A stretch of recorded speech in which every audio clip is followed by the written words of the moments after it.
Hi అండి, welcome to our channel. ఈరోజు మన వీడియోలో కట్టె పొంగలిని చూపిస్తున్నానండి. కట్టె పొంగలిని ఈ విధంగా చేసినట్లయితే చల్లారినా కూడా గట్టి పడకుండా చాలా బాగుంటుందండి. కమ్మగా ఉంటుంది కాబట్టి పిల్లలు కూడా చాలా ఇష్టంగా తింటారు. ఇందులోకి కాంబినేషన్గా కొబ్బరి గులసెనగపప్పు చట్నీని కూడా చూపిస్తున్నానండి. ఈ విధంగా చేసినట్లయితే బ్రేక్ఫాస్ట్గా అయినా, లంచ్గా అయినా, డిన్నర్గా అయినా తినచ్చండి. ముందుగా కుక్కర్లోకి 1 గ్లాసు బియ్యం, 1/4 గ్లాసు పెసరపప్పుని తీసుకోవాలి. ఇప్పుడు ఈ రెండింటిని శుభ్రంగా కడిగి తీసుకోవాలి. పెసరపప్పునేమి వేయించిన అవసరం లేదండి.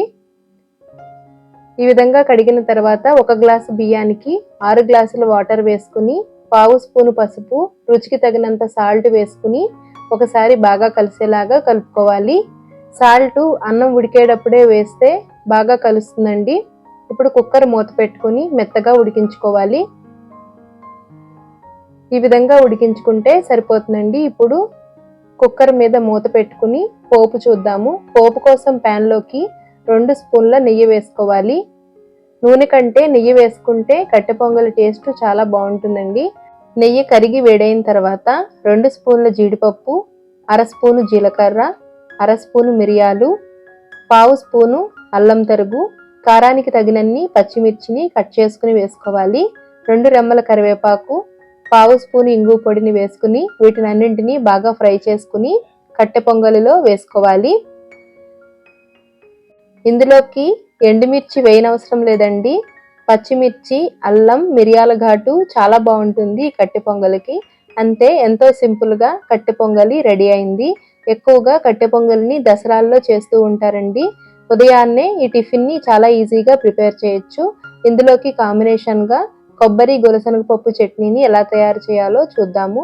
ముందుగా స్టవ్ మీద ప్యాన్ పెట్టుకుని 2 స్పూన్ల ఆయిల్ వేసుకుని, ఆయిల్ వేడైన తర్వాత పచ్చిమిర్చిని వేసుకుని ఫ్రై చేసుకోవాలి. మిక్సీ జార్లోకి 1/4 కప్పు పచ్చి కొబ్బరి ముక్కలు, ఫ్రై చేసి పెట్టుకున్న పచ్చిమిర్చి, 1 అరకప్పు గులసెనగపప్పు, 1/4 స్పూను జీలకర్ర, రుచికి తగినంత సాల్టు, కొద్దిగా వాటర్ వేసుకుంటూ ఈ విధంగా చట్నీని మిక్సీ చేసుకోవాలి.